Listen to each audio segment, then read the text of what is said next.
નમસ્કાર, સ્વાગત છે વિશેષ રજૂઆતમાં. હું છું યશ ભટ્ટ આપની સાથે. કરન્સી ટ્રેડિંગને લઈને આજકાલ ખાસો એવો હાઇપ ક્રિએટ થઈ રહ્યો છે અને આ હાઇપને આજુબાજુ ઘણી બધી પોસિબિલિટીઝ છે અને તેમાં પોઝિટિવિટી છે, નેગેટિવિટી છે. આ બધી જ પરિસ્થિતિઓ અને જેટલા પણ શક્યતાઓ છે તેની ચર્ચા આજના દિવસે આ વિશેષ રજૂઆતમાં આપણે કરવાના છીએ. કરન્સી ટ્રેડિંગનું અથાથી ઈથી સુધી આપણે પહોંચવાનો પૂરતો પ્રયત્ન કરીશું. પોસિબલ નથી તેમ છતાં પણ અથાથી શરૂ કરી અને ઈથી સુધી પહોંચવાનો પ્રયત્ન કરીશું. અને સાથોસાથ આજે ખાસ એક રીતે પાઠશાળા ટાઈપ્સનો આ એક શો જે છે તેમાં આપણે કરી રહ્યા છીએ કે જેની અંદર કરન્સી ટ્રેડિંગમાં સ્પેશિયલી ઓપ્શન્સની અંદર શું ધ્યાન રાખવું જોઈએ, કોલ પુટ ખરીદતી વેચતી વખતે કયા પ્રકારના મુદ્દાઓ જે છે તે તમારા ખાસ ધ્યાનમાં હોવા જોઈએ તેની ખાસ આપણે ચર્ચા કરીશું. આપણી સાથે આપણા એક્સપર્ટ્સ જોડાઈ રહ્યા છે. વેરાસિટીના પ્રમિત બ્રહ્મભટ્ટ અને સાથોસાથ ગ્રીનબેક ફોરેક્સ સર્વિસીસના મનીષ ખાનાવાલા પણ આપણી સાથે જોડાઈ રહ્યા છે. આપ બંનેનું સ્વાગત છે. અને ખાસ પહેલા તો શરૂઆત ઓવરઓલ એક ટ્રેન્ડ સેટ કરી દઈએ, રૂપિયાની વાત કરી લઈએ.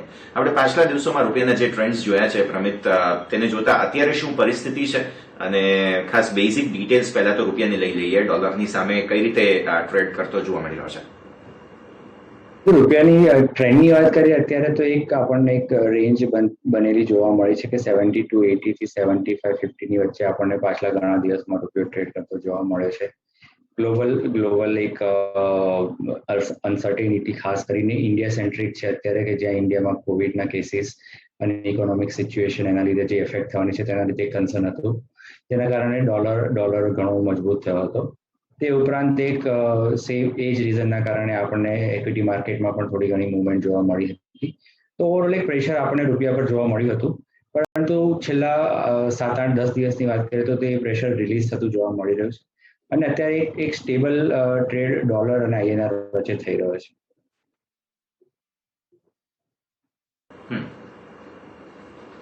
Okay, definitely. તો આ એક ટ્રેન્ડ બ્રોડ બેઝડ આપણે જે છે તે અહીંયાથી ખાસ સમજો છે. મનીષજી, હું તમારા પાસેથી એ સમજવા માંગુ છું કે રૂપિયો જે છે, ચાહે ફોરેક્સમાં કોઈ પણ કરન્સીની આપણે વાત કરી રહ્યા છીએ અત્યારે, પણ જેનરિક બેઝિસ પર રૂપિયાનો જે ટ્રેન્ડ છે તે ઓબ્વિયસલી આપણે 70 થી 75 સુધી અને ઓલમોસ્ટ હવે આ રેન્જમાં જે છે તે હમણાં ખાસ જોઈ રહ્યા છીએ. ઓવરઓલ એસેટ ક્લાસ તરીકે જો જોવા જઈએ તો રૂપિયો તમને કેવો લાગે છે? અને એક જે અત્યારના પરિસ્થિતિ છે, હમણાં નવા જે મિલેનિયલ્સ છે સ્પેશિયલી, તેઓએ આ એક નવા ટ્રેન્ડને ફોલો કર્યો છે અને રૂપિયામાં જે ઓપ્શન્સનું ટ્રેડિંગ છે તે ખાસ હમણાં વધતું જોવા મળી રહ્યું છે. તો આ સિચ્યુએશનને જોતા રૂપિયાને એસેટ ક્લાસ તરીકે તમે કઈ રીતે જુઓ છો? રૂપિયો એસેટ ક્લાસ તરીકે તમને સારી વોલેટિલિટી આપે છે. તમે બંને સાઈડ મુવમેન્ટ જોવા મળે છે તો ડેફિનેટલી એમાં રિટર્ન સારા નીકળે છે. અને આઈ થિંક ધીરે ધીરે લોકો હવે રૂપિયો વધારે ટ્રેડ કરવા લાગ્યા છે, કારણ કે એમાં રિટર્ન્સ બહુ કોન્સ્ટન્ટ છે. હવે તમે ઇક્વિટી જુઓ કે બીજી કોઈ પણ કમોડિટીઝ જુઓ તો એમાં જનરલી લોકો લોંગ જવાને તરફ ઇન્ક્લાઇન્ડ હોય છે, કારણ કે એ લોકો એમ વિચારે છે કે જો મારી પાસે ઓલરેડી સ્ટોક હોય તો પહેલા હું ફિઝિકલ બાય કરીને પછી સેલ કરું. પણ કરન્સીમાં બીકોઝ તમે એક કરન્સી લોંગ જશો તો બીજા કરન્સી ઓટોમેટિકલી શોર્ટ થઈ જશો, તો એમાં એ મેન્ટલ લોક ઓફ જે સેલિંગનો છે એ તમને જોવા મળતો. એટલે people are willing to go both ways, long અને શોર્ટ. અને એને લીધે જે ડાયરેક્શન છે, જે ટ્રેન્ડ છે, તમે બહુ ઇઝીલી બંને સાઈડ પકડી શકો છો. તો એમાં એક બહુ મોટો ફાયદો છે. સેકન્ડ જે બહુ મોટું એડવાન્ટેજ છે કરન્સીમાં, કે ડોલર રૂપી જ્યારે તમે સેલ કરો છો તો તમે પ્રીમિયમ રિસીવ કરો છો, અને જો કરન્સી ફ્લેટ રેન્જમાં ટ્રેડ થાય તો એ પ્રીમિયમ તમે આખું કેપ્ચર કરી શકો છો. આજની તારીખમાં પ્રીમિયમ અપ્રોક્સિમેટલી 5.5% ચાલે છે 3 months માટે. તો 5.5% તો તમને એફડીમાં પણ રિટર્ન નથી મળતા, અને very easy to capture this premium. અને જો તમે પ્રોપરલી ટ્રેડ કરો તો તમને ઘણો સારો રિટર્ન મળી શકે છે કરન્સીમાં. Okay, definitely. તો આ તો બ્રોડ બેઝ આપણે એક ટોન સેટ કર્યો શોનો. હવે હું થોડું બેઝિક ડિટેલ્સ જાણવા માંગુ છું રૂપિયાના ટ્રેડિંગ પર્સપેક્ટિવથી. ઓપ્શન્સની વાત કરીએ છીએ ત્યાં સુધી ડેરિવેટિવ્સમાં. તો પ્રમિત, પહેલા તો એક બેઝિક ડિટેલ્સ થોડી જાણી લઈએ. કઈ રીતે રૂપિયાના જે છે તે ખાસ કોલ્સ હોય છે, પુટ હોય છે, એના ડિફરન્સીસ કઈ રીતે હોય છે, અને સ્પેશિયલી એક્સપાયરી ખાસાની કઈ રીતે થાય છે એ થોડી વાત કરીએ. પ્રીમિયમ કઈ રીતનું હોય છે, આ થોડી બેઝિક ડિટેલ્સ તમે આપો પ્રમિત. કોઈ પણ કરન્સી પેરમાં પ્રીમિયમનું કેલ્ક્યુલેશન થાય છે, તેમાં બે પર્ટિક્યુલર ફેક્ટર્સ ધ્યાનમાં રાખવામાં આવે છે. એક રિસન્ટ વોલેટિલિટીના કારણે કરન્સીમાં શું મુવમેન્ટ આવી છે તેના બેઝ પર એક પ્રીમિયમ ગણતરી થાય છે. બીજી એક ગણતરી બેઝ એ હોય છે કે ઓવરઓલ ઇન્ટરેસ્ટ રેટ બંને કન્ટ્રીઝનો શું ચાલી રહ્યો છે. તો આપણે લેમેન લેંગ્વેજમાં વાત કરીએ તો બે ફેક્ટર્સ જે તમારું પ્રીમિયમ છે એ નક્કી કરતા હોય છે. આપણે જો ફ્યુચરની વાત કરીએ તો કે એક ઇન્ટરેસ્ટ રેટ ડિફરન્સ અને એક બીજી વોલેટિલિટી મુવમેન્ટના લીધે શું ઓવરઓલ વોલેટિલિટી છે એ બેઝિસ પર પ્રીમિયમ નક્કી થાય છે. જ્યારે ઓપ્શનની વાત કરીએ તો આ બંને ફેક્ટરને તો ધ્યાનમાં રાખવામાં આવે જ છે. તે ઉપરાંત ત્રીજો એક ફેક્ટર ધ્યાનમાં રાખવામાં આવે છે કે તમે શું રિસ્ક કવર કરી રહ્યા છો, કેટલું રિસ્ક કવર કરી રહ્યા છો. તો એઝ અ ઓપ્શન બાયર તમારી પાસે ઓપ્શન રહે છે કે તમારે on the date of expiry A exercise કરવું કે નથી કરવું. તો જેના કારણે એક એડિશનલ પ્રીમિયમ એમાં અમાઉન્ટ એડ થતી હોય છે, જેને આપણે કોસ્ટ કહીએ છીએ, કે એક એડિશનલ ઇન્સ્યોરન્સ ટાઈપની એક કોસ્ટ એડ થાય છે કે જેના લીધે તમારું પ્રીમિયમ કમ્પેરેટિવલી વધારે આપવું પડતું હોય છે ઓપ્શન્સ એક્ઝિક્યુટ કરવા માટે. જો અત્યારે આપણે ઓવરઓલ ટાઈમ ફ્રેમની વાત કરીએ તો કરન્સીમાં આપણને 12 મહિના સુધીના કોન્ટ્રાક્ટ અવેલેબલ છે ફ્યુચર્સમાં. મુખ્યત્વે ડોલરની વાત કરીએ તો કરંટ મંથ અને આવનારા 1-2 મહિનામાં થોડા વધારે એક્ટિવ હોય છે. 3 મહિના પછી આપણને એક લિક્વિડિટી એક્સચેન્જ પર ઓછી જોવા મળે છે અથવા નહીવત જોવા મળે છે. ઓપ્શનની વાત કરીએ તો ઓપ્શનમાં આપણે 3 મહિના સુધી સારી એવી એક્ઝિક્યુટ કરી શકીએ છીએ. ઓપ્શનમાં પણ ફર્સ્ટ મંથ અને સેકન્ડ મંથના ઓપ્શન્સમાં આપણને એક લિક્વિડિટી જોવા મળે છે. પાછલા મહિનામાં એને એટલી લિક્વિડિટી અવેલેબલ નથી હોતી. તો જ્યારે આપણે એસેટ ક્લાસ તરીકે કરન્સીને જોઈએ છે સ્પેસિફિકલી ફ્યુચર અને ઓપ્શન સેગમેન્ટમાં, તો આપણે એક મેન્ટલ પ્રિપેરેશન એ રાખવી પડતી હોય છે કે આપણે એને રેગ્યુલર બેઝિસ પર રોલ ઓવર કરવી પડતી હોય છે, કારણ કે એના લોંગ ટર્મ કોન્ટ્રાક્ટ અવેલેબલ એટલી લિક્વિડિટી સાથે નથી હોતા. Okay, definitely. તમે બહુ રાઇટલી પોઈન્ટ આઉટ કર્યું. અને મનીષજી, જ્યારે આપણે કોઈ પણ એસેટ ક્લાસમાં ઇન્વેસ્ટ કરીએ તો એક રિસ્ક ફેક્ટર જે છે તે હંમેશા રહેતું હોય છે. જ્યાં સુધી વાત છે કરન્સીઝની, તો ઘણા બધા જે ખાસ સેન્ટ્રલ બેંક્સ તેમના પોતાના અપડેટ આપતા હોય. આમાં સોનાને ખાસ ધ્યાનમાં રાખવું પડે છે, કારણ કે ગોલ્ડ જે છે તે એક એવું એસેટ ક્લાસ છે કે જે મોસ્ટલી બધા જે એસેટ ક્લાસની સામે એને કમ્પેર કરવું પડતું હોય છે. આ સિવાય ઘણા બધા એવા ફેક્ટર્સ હોય છે પ્રાથમિક સ્વરૂપે કે જેને ધ્યાનમાં રાખવાના હોય છે. થોડું સજેશન આપો, કયા કયા મુદ્દાઓ છે કે જેને તમે રેગ્યુલરલી ફોલો કરો છો? કન્ટ્રી વાઇઝ અમુક ન્યૂઝ આવે તો પણ કરન્સીમાં અસર આવી જતી હોય છે, એટલે આવા બધા મુદ્દાઓની ખાસ આપણે વાત કરીએ મનીષજી. આજની તારીખે મુદ્દાઓ તો રોજ બદલાયા કરે છે, પણ કરંટ એન્વાયરમેન્ટમાં જે ફ્લેવર છે, જે લોકો હમણાં જોઈ છે, એક તો બહુ ઇમ્પોર્ટન્ટ ડેટા છે આપણું ઇન્ડિયન ઇકોનોમી, એસ્પેશિયલી આ કોવિડ રિલેટેડ સિચ્યુએશન એક એક્સ્ટ્રોર્ડિનરી સિચ્યુએશન છે. અને એ સિચ્યુએશન કેવી રીતે ઇવોલ્વ થાય છે અને એનો ઇફેક્ટ શું આવે છે ઇકોનોમી પર, એ બહુ ઇમ્પોર્ટન્ટ છે કરન્સીનો એક્સચેન્જ રેટ પર ઇન્ફ્લુઅન્સ કરવા માટે.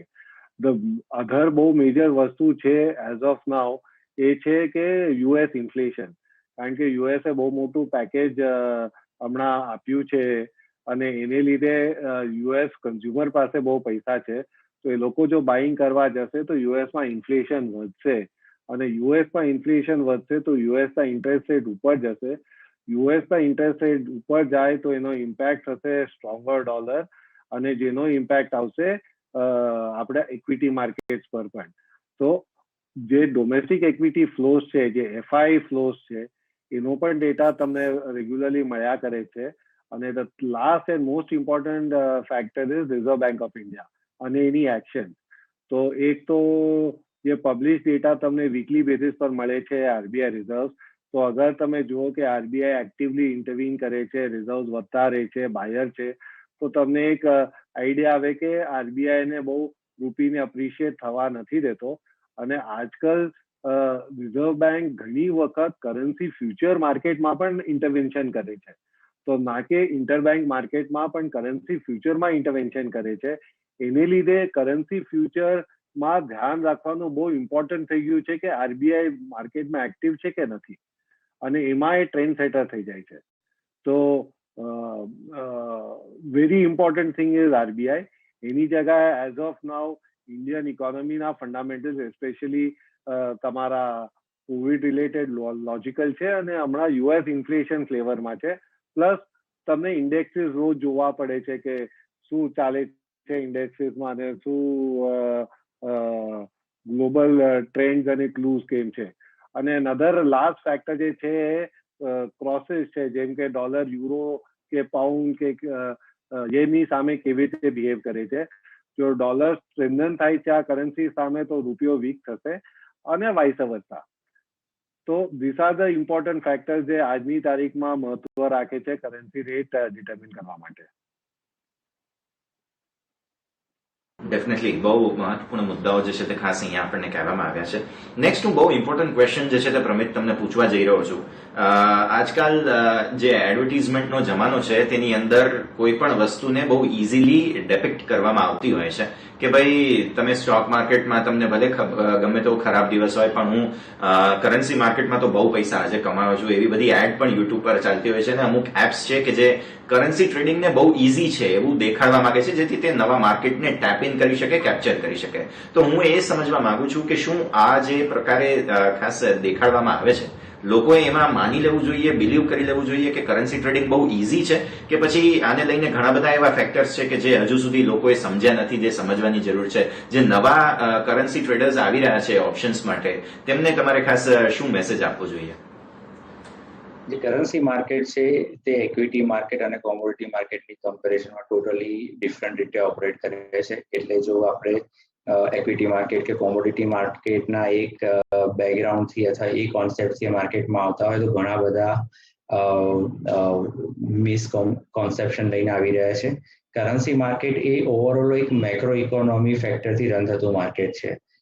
જો આપણે ઇક્વિટી માર્કેટની કમ્પેરિઝનમાં જોઈએ તો ઇક્વિટી માર્કેટ એક પર્ટિક્યુલર કંપનીના ડેટા પર રન થતું માર્કેટ છે, જ્યારે કરન્સી માર્કેટ એ મેક્રો ઇકોનોમિક કોઈ એક દેશના અથવા ગ્લોબલ ડેટા પર રન થતું માર્કેટ છે. ઇક્વિટી માર્કેટમાં એક તમને રિએક્ટિવ એક્શન વધારે જોવા મળે છે જ્યારે કંપનીના ડેટા રિલીઝ થાય અથવા કોઈ ન્યૂઝ રિલીઝ થાય. જ્યારે એની કમ્પેરિઝનમાં કરન્સી માર્કેટ એક ફ્યુચર ફોરકાસ્ટ કરી શકે છે. કોઈ પણ કન્ટ્રી પોતાનું જીડીપી ફોરકાસ્ટ કરે, અથવા એક્સપેક્ટેડ એફઆઈ ફંડિંગ ફોરકાસ્ટ કરે છે, એફડીઆઈ ઇન્વેસ્ટમેન્ટ ફોરકાસ્ટ કરે છે, ઇન્ફ્લેશન રેટ ફોરકાસ્ટ કરે છે. તો આ બધા એક ફેક્ટર છે જે કરન્સી માર્કેટને સીધા ઇફેક્ટ કરે છે, અને એ બેઝિસ પર જ કરન્સી માર્કેટની એક આપણે ડિસિઝન લેતા હોય છે. એટલે કરન્સી માર્કેટમાં જ્યારે કોઈ પણ ડેટા આવે છે તે ડેટા ઓલરેડી પ્રાઇસ્ડ ઇન થઈ ચૂક્યો હોય છે.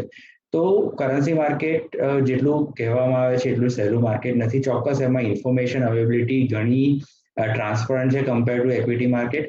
તો તમારો એક પોઈન્ટ ઓફ વ્યૂ એમાં ચેન્જ હોવો જોઈએ. તમારે ગ્લોબલ પોઈન્ટ ઓફ વ્યૂ અને એક મેક્રો ઇકોનોમિકના પોઈન્ટ ઓફ વ્યૂથી કરી શકાય છે એમાં કામ. પરંતુ જેટલું ઇઝીલી જો પોસિબિલિટી હોય કરન્સી માર્કેટમાં ટ્રેડ કરવાની, પાર્ટિસિપેટ કરવાની, તો જે ઓવરઓલ ડેરિવેટિવ્સ માર્કેટનો એક સિનારીઓ છે કે મોર દેન 95% ઇન્વેસ્ટર્સ એમાં લોસ કરતા હોય છે, તો એ ફેક્ટર કરન્સી માર્કેટને પણ અફેક્ટ કરે છે. તો જો એટલું ઇઝી હોય તો એ વસ્તુ, એ નંબર સીન થવા જોઈએ, પણ જે થયેલા નથી. તો ઓવરઓલ કરન્સી માર્કેટ પણ એની રીતના એક ઇન્વેસ્ટર પાસેથી અવેરનેસ અને નોલેજ માંગે છે, અને તે બેઝિસ પર જ તમે કરી શકો છો. ફક્ત સિમ્પ્લિસિટી એક્સપ્લેન કરવાથી એમાં આપણે ટ્રેડ નથી કરી શકતા. Okay, definitely. તો બહુ ઇન્ટરેસ્ટિંગ વ્યૂ અહીંયાથી ખાસ આપણને બની રહ્યો છે. સ્વાભાવિક છે કોઈ પણ એસેટ ક્લાસમાં જ્યારે પણ તમે કોઈ પણ પ્રકારનું ઇન્વેસ્ટમેન્ટ કરો તો તેના રિસ્ક ફેક્ટર્સ હોય જ છે. તો આની આપણે ખાસ ચર્ચા કરી રહ્યા છીએ અને કરન્સી ઓપ્શન્સને સમજી રહ્યા છીએ કઈ રીતે અહીંયા ટ્રેડ કરવું જોઈએ. તો આ વિશેષ રજૂઆતમાં એક બ્રેકનો સમય થયો છે. બ્રેક લઈએ અને બ્રેક બાદ વધુ અને ખાસ વિસ્તારપૂર્વક સમજીએ. આપ જોતા રહો CNBC 50.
દરેક આપનું સ્વાગત છે. કરન્સી ઓપ્શન્સ કઈ રીતે ખાસ ટ્રેડ કરવા અને તેને પર બેઝિક ડિટેલ્સની આપણે ચર્ચા કરી રહ્યા છીએ. આપણી સાથે એક્સપર્ટ્સ જોડાયેલા છે, પ્રમિત બ્રહ્મભટ્ટ અને મનીષ નાનાવાલા. બ્રેક બાદ આપ બંનેનું સ્વાગત છે.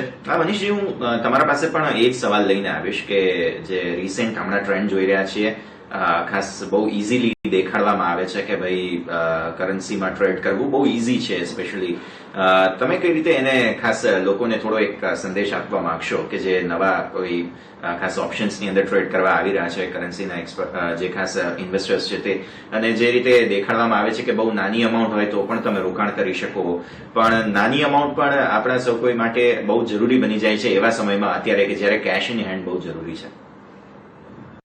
તો પહેલી વાત તો એ બહુ ક્લિયર છે કે કરન્સી માર્કેટમાં જ્યારે તમે ટ્રેડ કરો તો ઇક્વિટી અને કમોડિટી માર્કેટમાં જે રિસ્ક છે એટલી જ રિસ્ક કરન્સી માર્કેટમાં છે. તો એવું કઈ is very difficult to say કે એવી રીતે તમે કહી ન શકો કે તમને 100% પ્રોફિટ જ થશે અને તમે બાય કરશો તો તમને પ્રોફિટ થશે, કે તમે સેલ કરીને બેસશો તો તમને પ્રોફિટ થશે. આ માર્કેટ એવી માર્કેટ છે જે 24 અવર્સ માર્કેટ છે. ધો રૂપી માર્કેટ 24 અવર્સ નથી, પણ અગર જો તમે યુરો ટ્રેડ કરતા હો કે જીબીપી ટ્રેડ કરતા હો કે યુએસડી ટ્રેડ કરતા હો, એ 24 અવર્સ માર્કેટ છે. અને ઇન્ડિયાની માર્કેટ જ્યારે તમને ટ્રેડિંગ વિન્ડો આપે છે, ખાસ કરીને એનએસસી, એ તમારી માર્કેટ ટાઈમિંગ છે 9 AM to 5 PM. પણ ટિપિકલી જે તમે જુઓ છો મેજર ન્યૂઝ ફ્લોઝ ને બધું, એ તમારે ઇન્ડિયા ટાઈમ 6:30 to 7:30 ની વચમાં આવે છે, depending upon US time zone. તો તારે આપણી માર્કેટ એક્ટિવ નથી રહેતી, તો એમાં તમને પોઝિશન મેનેજ કરવાની પોસિબિલિટી ડિફિકલ્ટ થઈ જાય. એટલે ઓવરનાઇટ પોઝિશન ખાસ કરીને ક્રોસ કરન્સી નોન ડોલર રૂપી માર્કેટમાં કેરી કરો તો એમાં રિસ્ક છે.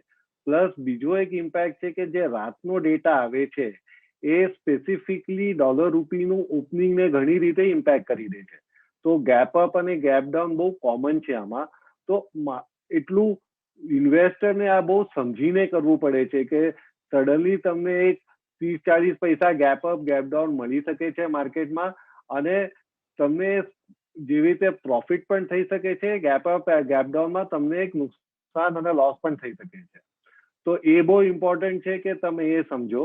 અને ઇમ્પેક્ટ એટલો વધારે હોઈ શકે છે કોઈ વખત, કારણ કે જ્યારે બહુ ઇમ્પોર્ટન્ટ ડેટા આવતો હોય યુએસ માંથી, ખાસ કરીને જેમ કે આજે રાતના યુએસ નું ઇન્ફ્લેશન ડેટા આવવાનું છે અને કાલે ઇન્ડિયામાં રજા છે. નાઉ ગ્લોબલ માર્કેટ તો મૂવ થઈ જશે, પણ ઇન્ડિયા માર્કેટ બંધ છે તો તમને પાર્ટિસિપેશન કરવાનો ચાન્સ નહીં મળે. તો એમાં રિસ્ક મેનેજમેન્ટ કરવાનું થોડું ડિફિકલ્ટ થઈ જાય. તો લોકોએ આ બહુ ક્લિયરલી સમજીને ટ્રેડ કરવું જોઈએ કરન્સી માર્કેટમાં, કે જે 24/7 માર્કેટ ચાલે છે અને આપણે લિમિટેડ અવર્સમાં ટ્રેડ કરીએ છીએ, તો એમાં રિસ્ક મેનેજમેન્ટ તમે કેવી રીતે કરશો. અને એસ્પેશિયલી જો તમે ઓપ્શન સેલ કરતા હો તો એમાં તમારી પાસે રિસ્ક બહુ વધી જાય છે, તો એમાં બહુ કેરફુલી કરવું જોઈએ કામ. ડેફિનેટલી તમે બહુ ઇન્ટરેસ્ટિંગલી ખાસ જે છે તે આ મુદ્દો એક્સપ્લેન કર્યો છે. પ્રમિત, તમારા પાસે હું એ સમજવા માંગુ છું કે માર્જિન રિક્વાયરમેન્ટ્સ આમાં કઈ રીતની હોય છે, અને બીજું કે હંમેશા સ્ટોક મતલબ ઇન્ડેક્સના પર્સપેક્ટિવથી જો જોઈએ તો ઇન્ડેક્સમાં આઉટ ઓફ મની કોલ્સ પુટ્સની અંદર પણ ખાસું એવું એક્શન રહેતું હોય છે, પણ રૂપિયામાં એ વસ્તુ હું ઓબ્ઝર્વ કરું છું કે આઉટ ઓફ મની ની અંદર બહુ ઓછું એક્શન જે છે તે ખાસ બનતું હોય છે. તો આને કઈ રીતે જોવું જોઈએ ખાસ? ઓવરઓલ કરંટ મંથ અથવા ફર્સ્ટ મંથના પ્રીમિયમની વાત કરીએ, માર્જિનની વાત કરીએ તો માર્જિન લગભગ એક બ્રોડ રેન્જમાં 3-4% જેટલી માર્જિનની રિક્વાયરમેન્ટ રહેતી હોય છે. એ માર્જિનની રિક્વાયરમેન્ટ વોલેટિલિટી સાથે થોડી ઘણી ચેન્જ થતી રહેતી હોય છે. તો એક રીઝન આ પણ છે કે જે માર્જિનની રિક્વાયરમેન્ટ છે ઇક્વિટી અને કોમોડિટી કરતાં કમ્પેરેટિવલી ઘણી ઓછી છે. તો એક પ્રયત્ન એ પણ છે કે આ બેઝિસ પર ઇન્વેસ્ટર અથવા ટ્રેડર્સને આ માર્કેટ તરફ અટ્રેક્ટ કરવા. હવે જો આઉટ ઓફ ધ મનીની વાત કરીએ તો આઉટ ઓફ ધ મનીમાં ઇક્વિટી માર્કેટ છે એક સ્ટેબલ માર્કેટ છે જે ઘણા વર્ષોથી એમાં પાર્ટિસિપન્ટ છે. એમાં સ્પેશિયલ પાર્ટિસિપન્ટ છે કે જેને પર્ટિક્યુલર ઇક્વિટી વિશે ઘણું નોલેજ છે અને એ લોકો out of the money specifically જે ઓપ્શન્સ હોય છે તે રાઇટ કરતા હોય છે, જેના લીધે તમને એક માર્કેટમાં અવેબિલિટી, ટ્રેડ અવેબિલિટી અને લિક્વિડિટી મળે છે. પરંતુ કરન્સી એવું માર્કેટ છે જેનું મેજર પ્લેયર આપણે ગ્લોબલી પણ જોઈએ તો બેંક્સ છે. આજની તારીખમાં બેંક્સ એમાં એઝ અ માર્કેટ મેકર તરીકે પાર્ટિસિપેટ નથી કરી રહ્યા, જેના કારણે આપણને એક લિક્વિડિટી ઓછી જોવા મળે છે, અથવા તમે આઉટ ઓફ ધ મનીની વાત કરો તમને લગભગ લિક્વિડિટી જોવા મળતી નથી. તો આ એક મેજર કન્સ્ટ્રેન્ટ છે. તે ઉપરાંત બીજો constraint out of the money માટેનો એ પણ છે કે આજની તારીખમાં જે આપણે એકચ્યુઅલ હેજર્સની જો વાત કરીએ, જે મેઇન ઓબ્જેક્ટિવ હતો કે કરન્સી ડેરિવેટિવ શરૂ કરવાનો, કે તમને હેજર્સને અથવા એસએમઈ હેજર્સને એક પ્લેટફોર્મ મળે જેમાં ઓવરઓલ કોસ્ટ નીચી હોય. જો આપણે પ્રેક્ટિકલી જોઈએ તો ઓવરઓલ કોસ્ટ કરન્સી ડેરિવેટિવ્સથી બેંકના હેજિંગ કરતાં ઘણી ઓછી છે, માર્જિન રિક્વાયરમેન્ટ પણ ઓછી છે, તો તે એક સારો બેનિફિટ છે. પરંતુ જે ચેલેન્જીસ હેજર્સ ફેસ કરી રહ્યા છે તેના કારણે કે તે આઉટ ઓફ ધ મની કોન્ટ્રાક્ટમાં પણ પાર્ટિસિપેટ નથી કરી રહ્યા, કારણ કે એમને કેશ ડિલિવરી જ મળે છે, એમને પેમેન્ટ મળતું નથી. તો આ બધા કારણે એક પર્ટિક્યુલર વર્ક છે કે જે આમાં પાર્ટિસિપેટ થવું જોઈએ નથી થઈ રહ્યો, અને તેના કારણે આપણને આઉટ ઓફ ધ મનીમાં કોઈ પણ જાતની લિક્વિડિટી જોવા નથી મળતી. ડેફિનેટલી આ એક પોઈન્ટ પણ બહુ ધ્યાનમાં રાખવા જેવો છે. અને મનીષજી, આપણે સ્વાભાવિક છે કે કોઈ પણ જગ્યાએ ખાસ જ્યારે પણ ઇન્વેસ્ટ કરીએ છીએ, સ્પેશિયલી ઓપ્શન્સની અંદર, તો એમાં હેજિંગ જે છે તે ખાસ બહુ વ્યવસ્થિત રીતે લોકો કરતા હોય છે.